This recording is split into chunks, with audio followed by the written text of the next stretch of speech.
millonario encontró a la limpiadora pobre amamantando a su bebé, y lo que vio le rompió el corazón. El aire en la suite presidencial del Hotel Palace de Madrid era enrarecido, un silencio caro que solo el dinero podía comprar. Javier Montesinos entró, el peso de una negociación fallida grabado en sus anchos hombros, cubiertos por un abrigo de cachemira de 1.000 euros. Esperaba encontrar el vacío habitual, el eco de su propia soledad, pero fue recibido por una tensión palpable, una vibración disonante en el santuario que había construido para aislarse del mundo. La voz de su prometida, Sofía, fina y cortante como un trozo de vidrio, rompió la paz artificial. «Ah, ¿qué crees que estás haciendo, insolente? Esto no es un refugio para gente como tú». La crueldad en su voz era tan desnuda que hizo que Javier se detuviera, con la llave aún en la mano, el corazón latiendo a un ritmo de alarma que no sentía desde hacía años, un presagio de que el mundo, tal como lo conocía, estaba a punto de desmoronarse. «Hola familia, qué alegría tenerte aquí. Antes de sumergirnos en la historia de hoy, quería compartir algo muy especial con ustedes. Estamos a un pasito de alcanzar nuestro primer gran sueño, llegar a los 600 suscriptores. 7 de cada 10 personas que se inspiran con nosotros aún no son parte de esta comunidad. Si nuestras historias te aportan valor, con un simple clic en suscribirse nos ayudas a dar ese último empujón. Y déjanos tu me gusta si quieres que sigamos trayendo relatos como este. Gracias por ayudarnos a crecer». Escondida detrás de un sillón de terciopelo color vino, estaba el origen de la furia de Sofía. Elena, una de las empleadas de la limpieza, se encogía en el suelo, su cuerpo formando un escudo protector alrededor de un pequeño bulto de mantas. De sus grandes ojos marrones brotaban lágrimas silenciosas, su expresión una mezcla de terror y desafío maternal. En sus brazos un bebé de pocos meses, Leo, observaba la escena con una inocencia ajena a todo. Su presencia era un secreto desesperado, una apuesta peligrosa para poder trabajar y alimentar a su hijo. A su lado, Isabel, la gobernanta más antigua del hotel, con su uniforme impecable y su mirada bondadosa, intentaba intervenir. «Señorita Sofía, por favor, la muchacha no ha hecho nada malo. No tiene con quién dejar al niño, es una situación desesperada». Pero sus palabras eran como agua contra una roca, incapaces de erosionar la muralla de desprecio de Sofía. Javier avanzó hacia la sala, su movimiento haciendo que las 3 mujeres se giraran en su dirección. Sofía, al verlo, se transformó instantáneamente. Su furia se retorció en una máscara de preocupación victimizada. «Javier, querido, menos mal que has llegado. He pillado a esta mujer intentando robar, escondida aquí con su hijo. ¿Quién sabe qué enfermedades puede traer a tu suite?». Mintió con una facilidad que heló la sangre de Javier, acercándose para abrazarlo, buscando su alianza contra las amenaza percibida. Sin embargo, Javier no miraba a Sofía. Su mirada estaba fija en la pequeña figura en el suelo, en Elena, que ahora temblaba visiblemente, abrazando a su hijo como si el mundo entero quisiera arrancárselo de los brazos. La vulnerabilidad cruda de la escena, el contraste entre el lujo opresivo de la suite y el amor desesperado de aquella joven madre, lo golpeó con una fuerza inesperada, perforando la armadura de apatía que había tardado 5 años en construir. Fue entonces cuando su mundo dejó de girar. No fue el bebé, ni las lágrimas de la madre, sino un detalle minúsculo, casi insignificante, lo que lo rompió en 1000 pedazos. En uno de los pies del pequeño Leo había un patuco de lana azul, tejido a mano, con un pequeño botón de nácar. Era idéntico, una copia exacta del par que él y su difunta esposa, Laura, habían comprado para su propio hijo. Un hijo que nunca llegó a respirar el aire del mundo. La imagen desencadenó una avalancha. El recuerdo de la risa de Laura en la tienda de bebés, la sensación de la pequeña prenda en sus manos, la esperanza de un futuro que se convirtió en cenizas en un instante. El aire se le escapó de los pulmones, y el dolor, aquel dolor antiguo y enterrado, emergió con la furia de un volcán, quemando todo a su paso y dejándolo expuesto, frágil y completamente devastado en medio de su propia suite de lujo. Mientras Sofía continuaba con su torrente de acusaciones venenosas, su voz se convirtió en un zumbido distante para Javier. Ya no veía a una empleada infringiendo las reglas ni a una prometida defendiendo su propiedad. Solo veía el reflejo de su propia tragedia. Veía la vida que le había sido robada, la inocencia que no pudo proteger. Un sentimiento abrumador de culpa se apoderó de él, una culpa tan profunda que lo asfixiaba. Se había rodeado de muros de riqueza, creyendo que lo protegían cuando en realidad solo lo habían cegado ante el sufrimiento que se desarrollaba bajo su propio techo. La crueldad de Sofía no era el verdadero crimen. El verdadero crimen era su propia negligencia, su ausencia emocional, su fracaso en honrar la vida al permitir que la oscuridad prosperara en su propia casa. En aquel momento, mirando a Elena y a su hijo, Javier se dio cuenta de que su fortuna no valía nada si no servía para proteger la pureza que él mismo había perdido. Ignorando por completo las protestas de Sofía, Javier actuó con una claridad de propósito que sorprendió a todos, incluido a sí mismo. Con un gesto firme, silenció a su prometida y se dirigió a Isabel, su voz baja pero cargada de una autoridad incuestionable. Le pidió que llevara a Elena y al bebé a una de las habitaciones de huéspedes vacías, que les proporcionara comida, una cuna, todo lo que necesitaran y que se asegurara de que nadie los molestara, especialmente Sofía. La mirada helada que lanzó a su prometida al decir la última parte no dejaba lugar a dudas. Su prioridad había cambiado de forma sísmica. Por primera vez en 5 años, su foco no estaba en su imperio ni en su propio dolor, sino en la frágil llama de vida que parpadeaba en el rincón de su suite. Una llama que se sentía obligado a proteger a toda costa, como si su propia alma dependiera de ello. Horas más tarde, cuando la noche ya había envuelto Madrid en su manto frío, Javier buscó a Isabel. La encontró en el área de servicio del hotel, un laberinto de pasillos blancos y estériles que contrastaba brutalmente con el lujo de los pisos superiores. Allí, bajo la luz fría de las lámparas fluorescentes, se revelaba el mundo de los que servían, un mundo de trabajo arduo e invisible. Isabel estaba doblando sábanas. Sus movimientos eran metódicos y cansados. Javier se acercó en silencio, sintiéndose un intruso en aquel espacio funcional. «Isabel», dijo él con la voz más suave de lo habitual, «necesito saber la verdad, toda la verdad sobre Elena». La gobernanta detuvo su trabajo.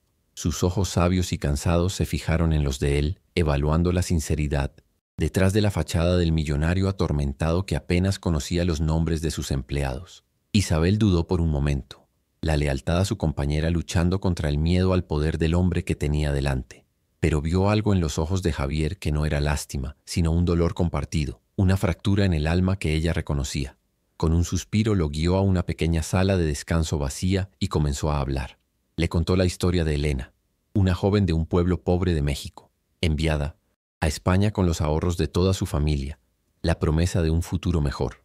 Habló del novio que la abandonó en cuanto supo del embarazo, dejándola sola en un país extraño, con un hijo que criar y una deuda familiar que pagar. Cada euro que Elena ganaba, más allá de lo esencial para sobrevivir, era enviado a casa, a sus padres y hermanos menores.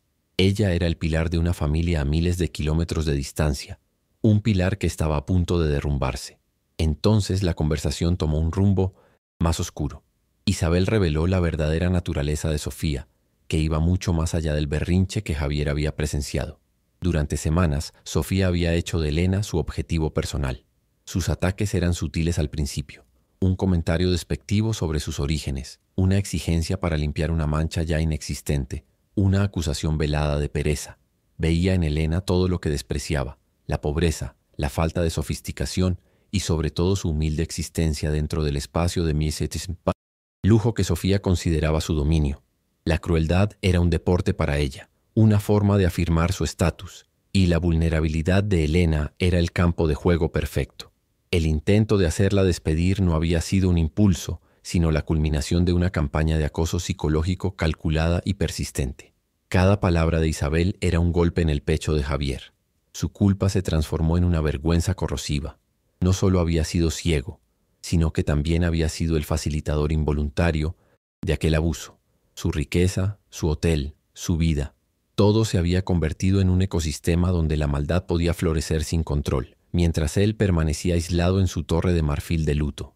Le pagaba a Sofía para decorar su vida, para ser un bello accesorio en sus apariciones públicas, y nunca se cuestionó la oscuridad que podría existir detrás de su sonrisa perfecta. Comprendió que el problema no era solo Sofía, sino su propio vacío, que había intentado llenar con personas y cosas superficiales, permitiendo que la podredumbre se instalara en los cimientos de su existencia. La necesidad de reparar aquel daño se convirtió en una urgencia física, una cuestión de honor personal. De vuelta en su suite, el silencio era ahora acusador. La habitación parecía contaminada por la falsedad de Sofía y por su propia ignorancia. Se sentó en el sillón donde Elena había estado encogida, intentando absorber la magnitud de las revelaciones. Fue entonces cuando Isabel, que lo había seguido, discretamente habló desde la puerta. «Señor Montesinos», dijo suavemente, Hay cosas que el dolor nos hace olvidar o que nos obliga a esconder. Quizás la respuesta que busca no está en lo que ha sucedido hoy, sino en lo que se niega a enfrentar del pasado. Miró hacia un rincón del enorme vestidor, hacia una caja de madera cubierta por una sábana. Su esposa, doña Laura, era un alma buena. Quizás debería buscar consuelo en sus recuerdos. Sus palabras eran una llave, un permiso para abrir una puerta que él había mantenido cerrada durante 5 largos años. Con el corazón martilleando contra las costillas, Javier se acercó a la caja. Estaba cubierta de polvo, un mausoleo olvidado de su felicidad perdida. Levantó la tapa y el perfume de Laura, un aroma a jazmín y a libros antiguos, lo envolvió como un abrazo fantasmal. Dentro, cuidadosamente doblada, estaba la ropita de su hijo, una pequeña camiseta, unos calcetines diminutos. Y allí, acurrucado en un rincón, estaba el otro patuco de lana azul, el gemelo del que llevaba Leo. La coincidencia era tan abrumadora, tan matemáticamente improbable, que parecía un mensaje directo del más allá. No era una casualidad, era una señal, un hilo invisible que conectaba su dolor pasado con su crisis presente, instándolo a actuar, a descodificar el significado detrás de aquel eco de su amor perdido. Debajo de la ropa, encontró un diario con cubierta de cuero que él le había regalado. Sus manos temblaban tanto que apenas podía abrirlo. Las primeras páginas estaban repletas de la caligrafía elegante de Laura, llenas de alegría y expectación por la llegada de su hijo. Pero a medida que avanzaba, encontró entradas teñidas de una melancolía que él nunca había percibido en su momento. Laura escribía sobre la rigidez de la familia Montesinos, sobre su culto al dinero y al estatus. Escribía sobre una historia que le habían contado en secreto, una herida antigua que la familia se negaba a reconocer, una injusticia que la atormentaba profundamente y que temía que se perpetuara en la educación de su propio hijo. Era un secreto que exponía la hipocresía en el corazón del clan Montesinos. La revelación llegó en una larga entrada fechada unas semanas antes del accidente. Laura describía la historia del tío de Javier, Mateo, el hermano menor de su padre. Mateo había sido expulsado de la familia, su nombre borrado de todos los registros. Su crimen, haberse enamorado de una florista, una mujer sin apellido ni fortuna. La familia le había dado un ultimátum: la mujer o la herencia. Mateo eligió el amor y desapareció, tratado como un traidor.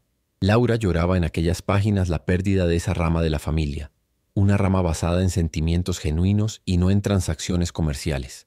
Terminaba con un deseo, una plegaria, que un día su hijo, el hijo de Javier, pudiera conocer a ese tío y aprender de él el verdadero significado de la riqueza y la familia.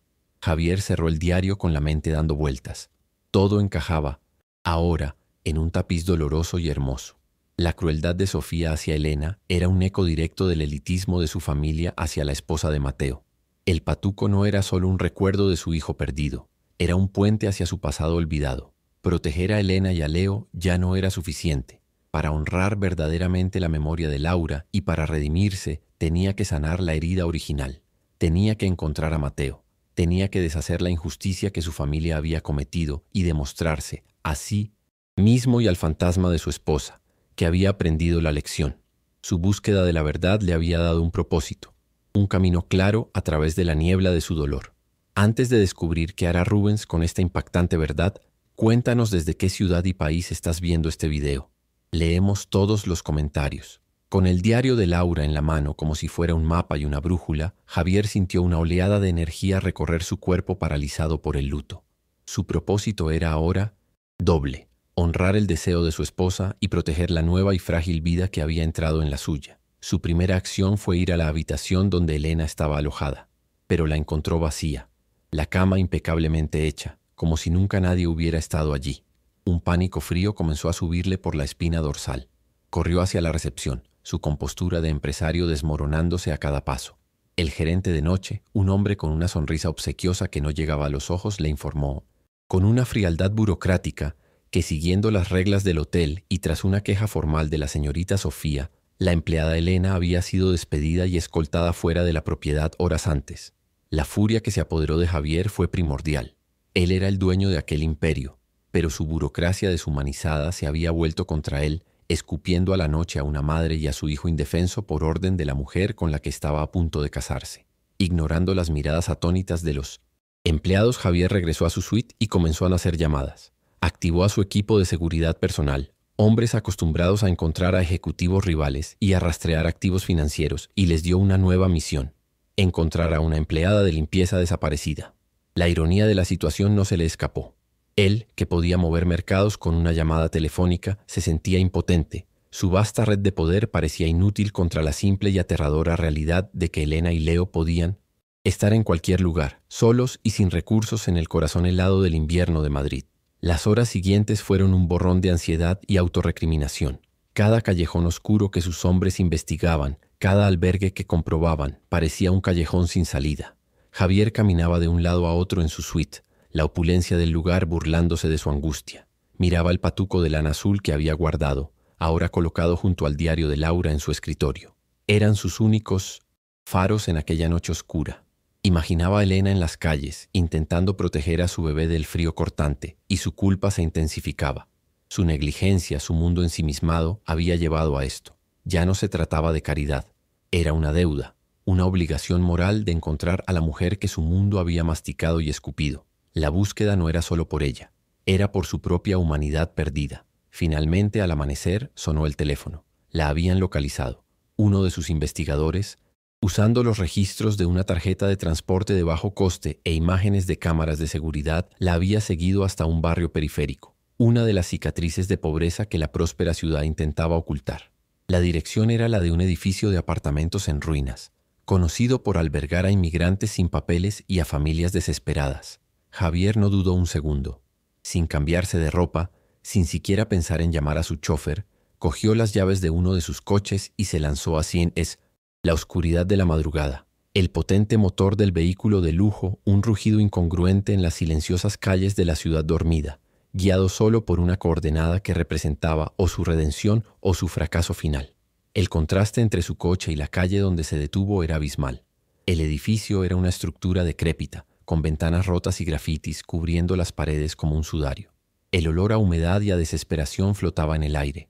Subió las escaleras crujientes, con el corazón latiendo descontroladamente, cada escalón alejándolo más de su mundo y acercándolo más a una realidad que había elegido ignorar. La puerta del apartamento de Elena estaba entreabierta. Llamó suavemente, pero no hubo respuesta. Empujándola, entró en una habitación minúscula y helada. El único mobiliario era un colchón en el suelo y una pequeña mesa con una lámpara. Y allí, tumbada en el colchón, estaba Elena, pálida de agotamiento, intentando en vano calmar a Leo, cuyo llanto era débil y febril, un sonido que traspasó el corazón de Javier. La habitación era un testimonio de su lucha silenciosa. En una silla había una pequeña pila de ropa de bebé, lavada a mano y cuidadosamente doblada. Al lado del colchón, una botella de agua y un trozo de pan, probablemente su única comida. La visión de tanta dignidad en medio de una pobreza tan abrumadora rompió las últimas defensas de Javier. No vio a una víctima que necesitara su caridad. Vio a una guerrera. Vio la fuerza del amor de una madre, una fuerza que él mismo había perdido. Elena, al verlo, se asustó. Sus ojos se abrieron de par en par con miedo y desconfianza. Intentó sentarse para proteger a su hijo, su instinto diciéndole que aquel hombre, por muy preocupado que pareciera, pertenecía al mundo que la había descartado sin piedad. Javier levantó las manos en un gesto de paz, sus ojos llenándose de lágrimas. «Elena, por favor, no tengas miedo», dijo con la voz entrecortada. «No he venido a hacerte daño, he venido a pedirte perdón». Se arrodilló lentamente en el suelo frío para ponerse a su nivel, despojándose de toda su altura y poder. Su traje caro se ensució en el suelo polvoriento, un sacrificio simbólico de su antigua identidad. «Mi hotel, mi prometida, mi mundo te ha fallado, yo te he fallado, y lo siento más de lo que las palabras pueden expresar». La sinceridad en su voz era tan cruda, tan desprovista de artificios, que la desconfianza de Elena comenzó a flaquear, reemplazada por una perpleja confusión. Ella no esperaba esto, no esperaba vulnerabilidad de un hombre como él. Fue entonces cuando Javier se lo contó todo. Sacó el diario de Laura del bolsillo de su abrigo y con las manos temblorosas lo abrió en la página que contenía la historia de Mateo. Le habló de su esposa, del hijo que habían perdido, del dolor que lo había convertido en un fantasma.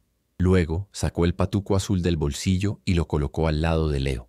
Este era de mi hijo», susurró, las lágrimas finalmente corriendo por su rostro. «Cuando vi el patuco de Leo, fue como si mi mujer me estuviera hablando desde el más allá, mostrándome lo ciego que he estado». Compartió su dolor más profundo, su alma desnuda en aquella habitación helada, ofreciéndole su verdad como lo único de valor que tenía para dar.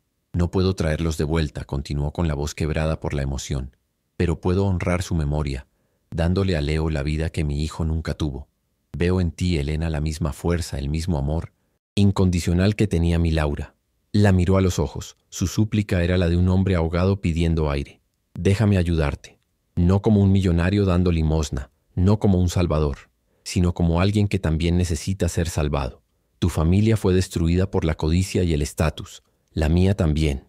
Quizás juntos podamos construir algo nuevo, algo real. Déjame ser parte de tu familia, porque yo ya no tengo una. La confesión de Javier flotó en el aire, llenando la pequeña habitación con una verdad tan poderosa que parecía calentarla. Elena miró a aquel hombre deshecho, a sus lágrimas genuinas, y vio más allá del magnate. Vio a un padre de luto, a un esposo que todavía amaba a su difunta esposa, a un hombre tan perdido como ella.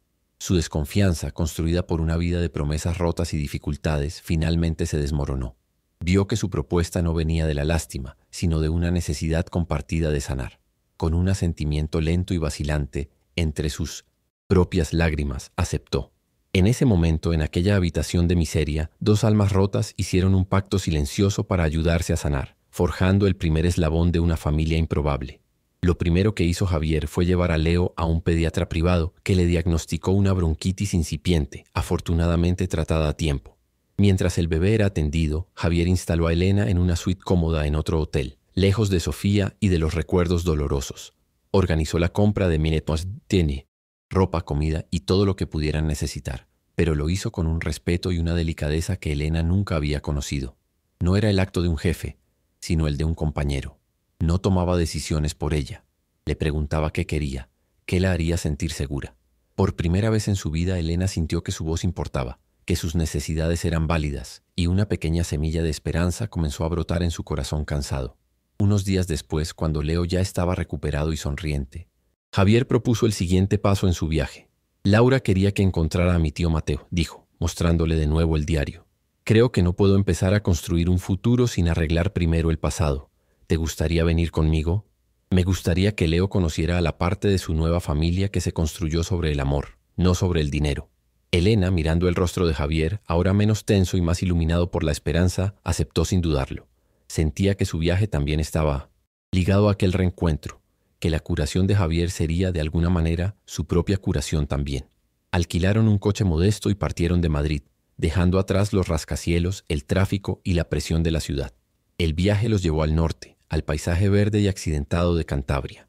A medida que el hormigón daba paso a montañas y prados, la tensión parecía disiparse del aire. Javier hablaba más, no sobre negocios, sino sobre Laura, sobre sus sueños y sobre sus propias inseguridades. Elena, por su parte, compartía historias de su infancia en México, de su familia, de sus propios sueños sencillos. Con el pequeño Leo durmiendo tranquilamente en la sillita de bebé, dejaron de ser el millonario y la empleada de limpieza. Eran solo Javier y Elena, dos personas compartiendo el camino, encontrando un terreno común en sus pérdidas y esperanzas. La dirección que Laura había anotado en su diario los llevó a un pequeño pueblo de pescadores enclavado en una bahía. La casa de Mateo era una pequeña casa de piedra con un tejado de pizarra y un jardín rebosante de flores de colores, incluso a finales del invierno. El aire olía a sal y a tierra húmeda. Era la antítesis del mundo de Javier, pequeño, imperfecto, pero increíblemente vivo y acogedor. Una mujer de pelo canoso y manos manchadas de tierra estaba cuidando las rosas. Al ver acercarse el coche, sonrió con una amable curiosidad. Era la esposa de Mateo, la mujer por la que había renunciado a una fortuna. Su rostro era un mapa de una vida de trabajo y satisfacción. Un hombre mayor salió de la casa, secándose las manos en un paño. Tenía el mismo pelo oscuro que Javier, ahora salpicado de plata, y los mismos ojos penetrantes, pero los suyos no contenían la sombra atormentada. Estaban llenos de una calma sabia. Era Mateo. Miró a Javier y una emoción compleja cruzó su rostro. Sorpresa, dolor antiguo, pero sobre todo, reconocimiento. Décadas de silencio flotaron entre ellos por un instante. Javier salió del coche, sintiéndose como un niño asustado. «¿Tío Mateo?», preguntó con la voz quebrada. El hombre mayor asintió, sus ojos recorriendo el rostro de su sobrino, viendo en él al fantasma del hermano que lo había repudiado. Javier, con la voz entrecortada, comenzó a explicar. Habló de su soledad, de la muerte de Laura y de su hijo, y de cómo el diario de su esposa lo había llevado hasta allí. No pidió perdón en nombre de su familia, pidió perdón por su propia ignorancia, por haber crecido en un sistema que celebraba la riqueza por encima del amor y por no haber cuestionado nunca la historia que le habían contado. Le mostró a Mateo las palabras de Laura, su admiración por su valentía y su deseo de que las familias se reunieran. La esposa de Mateo se acercó y puso una mano reconfortante en el hombro de su marido, sus ojos brillando con lágrimas no derramadas. Fue entonces cuando Elena salió del coche, con Leo en brazos. Mateo y su esposa miraron a la joven madre y al bebé, y la comprensión iluminó sus rostros. Vieron la historia repetirse, pero esta vez con un resultado diferente. Vieron en su sobrino no la arrogancia de su hermano, sino una vulnerabilidad y un deseo de redención que los conmovió profundamente. Mateo se acercó a Javier no con resentimiento, sino con una compasión nacida de su propia experiencia. Vio a un hombre que, como él, estaba luchando por el derecho a definir su propia familia basándose en el amor y no en las convenciones. El reencuentro no fue explosivo, sino una curación lenta y profunda. Mateo abrió los brazos y abrazó a su sobrino, un abrazo que contenía décadas de dolor, perdón y amor perdido. «Eres bienvenido aquí, hijo», dijo, con la voz ronca por la emoción. «Tú y tu nueva familia». Laura habría estado orgullosa. En ese momento, bajo el cielo gris de Cantabria, Javier sintió que el peso de generaciones de errores se levantaba de sus hombros. El abrazo de su tío no era solo aceptación, era un permiso para empezar de nuevo, para construir una vida basada en los valores que su familia había rechazado durante tanto tiempo. Pasaron varios días en la pequeña casa de piedra. Fueron días de una sencillez curativa. Javier, el magnate que dirigía salas de juntas, aprendió a reparar una red de pesca con su tío. Jugó con Leo en el jardín, sintiendo la alegría genuina de ser padre por primera vez. Elena conversaba durante horas con la esposa de Mateo, encontrando en ella un alma gemela, una mujer que entendía lo que era ser, juzgada por tu origen, pero que había construido una vida rica en amor y respeto. Juntos compartieron comidas sencillas, risas e historias, tejiendo los hilos de un nuevo tejido familiar. Javier observaba a su tío y a su tía y veía lo que le había faltado toda su vida. No tenían casi nada en términos materiales, pero poseían una riqueza de afecto, una asociación basada en años de apoyo mutuo y respeto. Su casa era pequeña, pero su amor era un imperio. Esta revelación solidificó su determinación. Se dio cuenta de que no podía simplemente esconderse en aquel paraíso de sencillez. Tenía que volver a Madrid. Tenía que desmantelar su antigua vida, cortar los lazos tóxicos y reconstruir algo nuevo y honesto sobre las ruinas, algo que su tío y Laura aprobarían.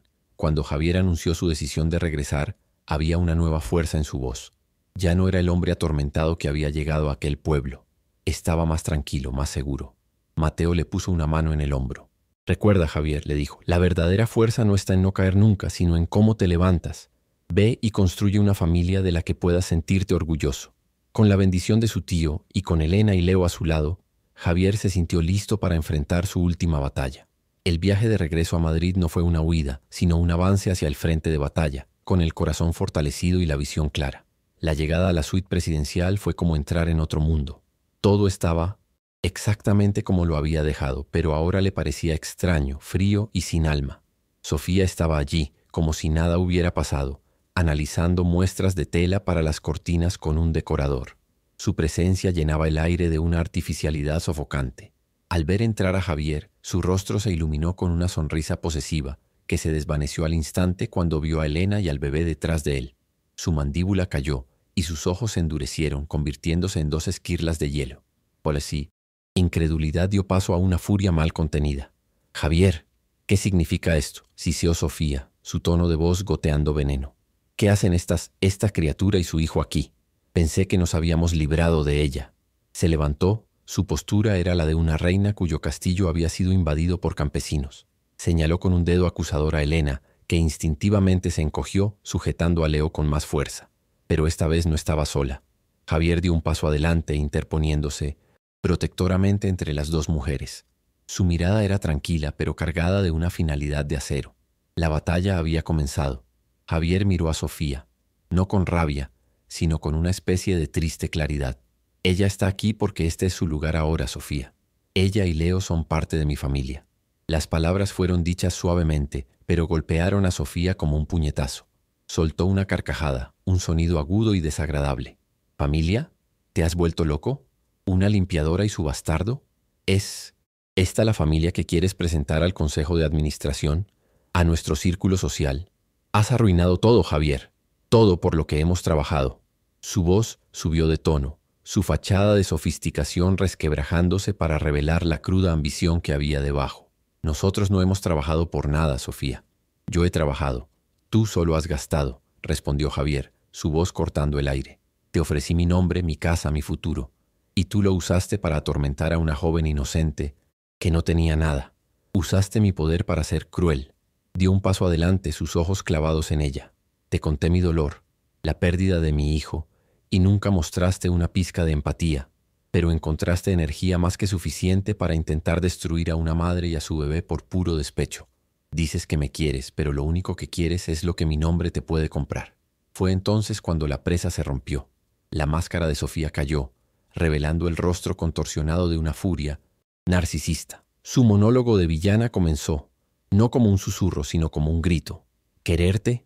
¿De verdad crees que alguien podría querer al fantasma deprimido en el que te has convertido? Te he aguantado. He aguantado tus noches silenciosas, tu mirada vacía, tu obsesión enfermiza por tu mujer muerta. ¿Y por qué? Porque me merecía la recompensa. Me merecía el imperio que construiste y que estabas dejando pudrir. Iba a traer vida y glamour a este mausoleo, y me pagas trayendo la basura a casa. Gesticulaba descontroladamente, su rostro rojo de ira. ¿Y tú? Escupió volviéndose hacia Elena. No creas que no sé lo que haces. Eres una oportunista, una buscavidas con una historia triste. Usaste a tu hijo como cebo y pescaste un pez grande y estúpido. ¿Crees que te va a querer? Solo te está usando para reemplazar a la familia perfecta que perdió. En cuanto se canse de jugar al Salvador, volverás al agujero de donde saliste. Él pertenece a este mundo, el mundo del poder y el lujo, y tú nunca, jamás formarás parte de él.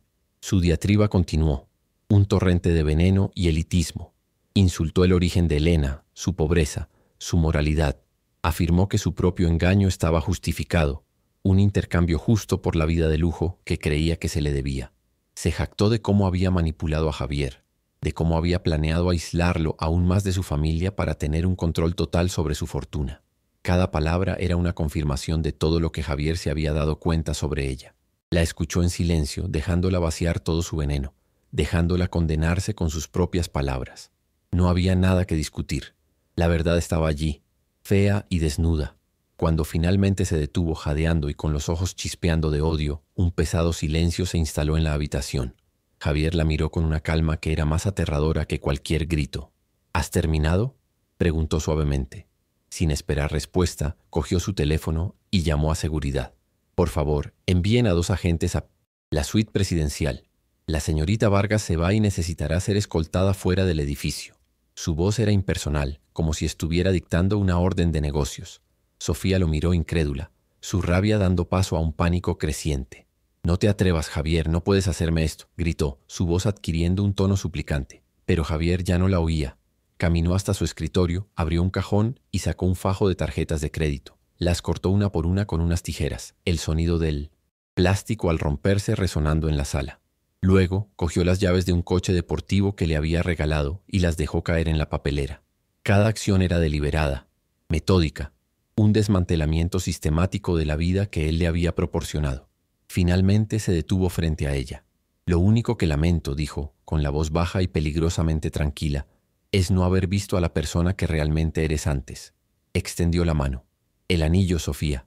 Era el anillo de compromiso, una pieza con un diamante enorme que ella exhibía como un trofeo. Por un momento se aferró a él, como si fuera su último vínculo con aquel mundo. Pero la mirada de Javier era inflexible. Con un sollozo de rabia y derrota se quitó el anillo y lo arrojó al suelo. En ese momento llegaron los guardias de seguridad. Eran hombres grandes e impasibles. «Señorita Vargas, por favor, acompáñenos», dijo uno de ellos. La humillación de Sofía fue total. Agarrando su bolso de marca, lanzó una última mirada de puro odio a Javier y a Elena. «Te arrepentirás de esto, Javier. Morirás solo y miserable», gritó mientras era conducida fuera de la suite. La puerta se cerró tras ella, y el clic de la cerradura fue el sonido más satisfactorio que Javier había oído en 5 años. El cáncer había sido extirpado. ¿Te está gustando esta historia? Deja tu me gusta y suscríbete al canal para no perderte el desenlace. Ahora, continuamos con el video. Un silencio profundo y limpio llenó la suite. Ya no era el silencio de la soledad, sino el silencio de la paz. La atmósfera tóxica se había disipado, dejando atrás un espacio de potencial. Javier se giró lentamente y miró a Elena, que lo observaba con los ojos muy abiertos, una mezcla de miedo y alivio en su rostro. Se acercó a ella y por primera vez le tocó suavemente el brazo, un gesto de consuelo y solidaridad. «Se acabó», susurró. «Ahora podemos empezar». Elena lo miró, y luego a su hijo, que había dormido durante todo el enfrentamiento, protegido, en sus brazos. Una lágrima corrió por su mejilla, pero esta vez no era de tristeza ni de miedo. Era una lágrima de liberación. Durante meses había vivido con miedo, sintiéndose pequeña e impotente, pero allí, en aquel palacio de lujo, había visto la verdadera fuerza, y no venía del dinero o del poder, sino de la vulnerabilidad, la honestidad y el coraje de luchar por lo que es correcto. Javier tomó la pequeña mano de Leo, su dedo grande siendo envuelto por los diminutos dedos del bebé. Una sonrisa genuina, la primera en años, iluminó su rostro. Sintió un calor extenderse por su pecho, un calor que pensaba que había perdido para siempre. La expulsión de Sofía no fue un acto de venganza, sino un acto de creación. Había destruido su vida falsa para poder construir una verdadera.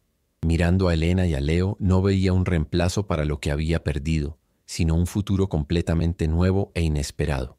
El diario de Laura todavía estaba sobre la mesa, abierto. La mirada de Javier se posó en él.